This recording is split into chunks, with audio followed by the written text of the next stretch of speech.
Good morning all of you. आप अपने YouTube channel geography junction पे आपका स्वागत है। आज अपन बात करेंगे नील नदी के बारे में। नील नदी कहाँ से निकलती है, उसकी मुख्य रूप से कौन सी दो शाखाएं हैं और कहाँ पे जाकर वो शाखाएं मिलती हैं। तो अब अपन बात करते हैं मुख्य रूप से नील नदी की कुछ विशेष जानकारियों के बारे में। आप हमारे वीडियो को पूरा जरूर देखें ताकि आपको नील नदी के बारे में समझ में आए। देखो, नील नदी मुख्य रूप से ये अगर पूछे नील नदी कौन से महाद्वीप में है तो आपको ध्यान रखना, अगर महाद्वीप पूछा जाए तो आपको ध्यान रखना अफ्रीका महाद्वीप में। नील नदी कौन से महाद्वीप की नदी है तो अफ्रीका महाद्वीप की नदी है। और यह विश्व की सबसे लंबी नदी है जिसकी लंबाई है 6650 किलोमीटर। यह विश्व की सबसे लंबी नदियों में से मानी जाती है नील नदी को। देखो यहाँ पे मैंने एक झील बना रखी है। देखो ये वाले विक्टोरिया झील, ये विक्टोरिया झील है। और विक्टोरिया झील से नील नदी दो छोटी नदियों की शाखाओं से निर्मित है।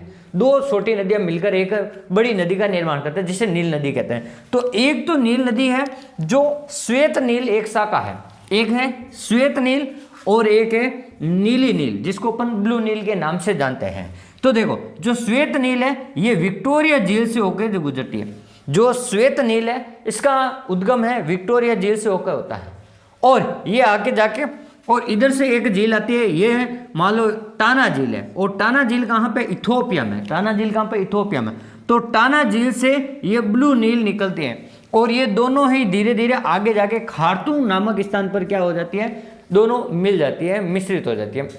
और फिर ये एक शाखा के रूप में आगे जाके भूमध्य सागर में गिरती है, अपना डेल्टा भूमध्य सागर में गिराती है। तो देखो, और अब देखो ये खार्तूम से आगे जब ये मिस्र में है, यहां पे एक बांध बनाती है, असवान बांध। ये वाला असवान बांध कहां पे है, मिस्र में। ये नील नदी पे है।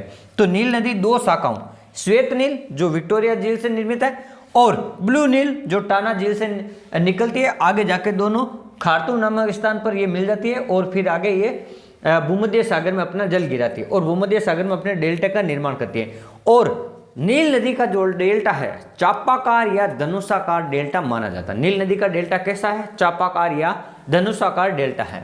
अब देखो ये जो नील नदी है ये यहाँ पे जब डेल्टा बनाती है तो इस डेल्टाई क्षेत्र में भूमध्य सागरीय क्षेत्र में यहाँ पर भूमध्य सागरीय जलवायु पाई जाती है।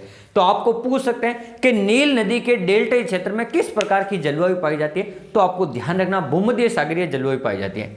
अब देखो यहाँ और कुछ विशेषता है। ये जो नदी है युगांडा है, इथोपिया है, सूडान है और मिस्र में बहती है। युगांडा, इथोपिया, सूडान और मिस्र में ये बहते हुए आगे चलती है और ये चापाकार या धनुषाकार डेल्टा का निर्माण करती है। नील नदी चापाकार या धनुषाकार डेल्टा का निर्माण करती है।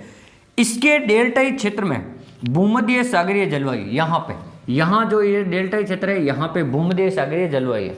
फिर देखो मिस्र का उपहार कहते हैं।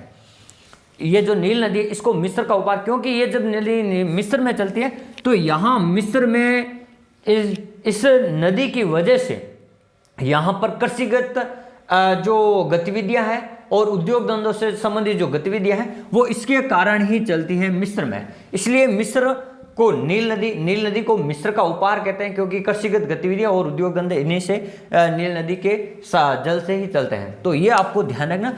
अब देखो एक चीज और, यहाँ पर इथोपिया में एक ग्रैंड रेनेसा डैम, एक बांध बनाया जा रहा है।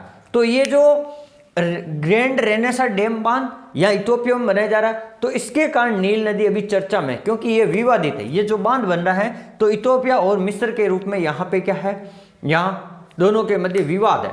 तो विवाद क्यों है, ग्रैंड रेनेसा बांध की वजह से। अगर ये बांध बनेगा तो इथोपिया में जो विद्युत की आवश्यकता है पूरी हो जाएगी, उद्योग धंधे हैं उनकी आवश्यकताएं पूरी हो जाएगी, लेकिन ये मिस्र में यहाँ पानी की कमी हो जाएगी। नील नदी से जो ये ब्लू नील आती है इसका जो पानी कम आएगा, इसकी वजह से ये विवादित है। तो आपको ये ध्यान रखना इथोपिया में जो ग्रैंड रेनेसा बांध है इसकी वजह से ये नील नदी क्या है अभी चर्चा का विषय है। तो ये भी आपको ध्यान रखना नील नदी की विशेषताओं के बारे में। आप हमारे वीडियो को अधिक से अधिक शेयर जरूर करें। अपनी पढ़ाई को निरंतर जारी रखें, हंसते रहें, मुस्कुराते रहें। धन्यवाद।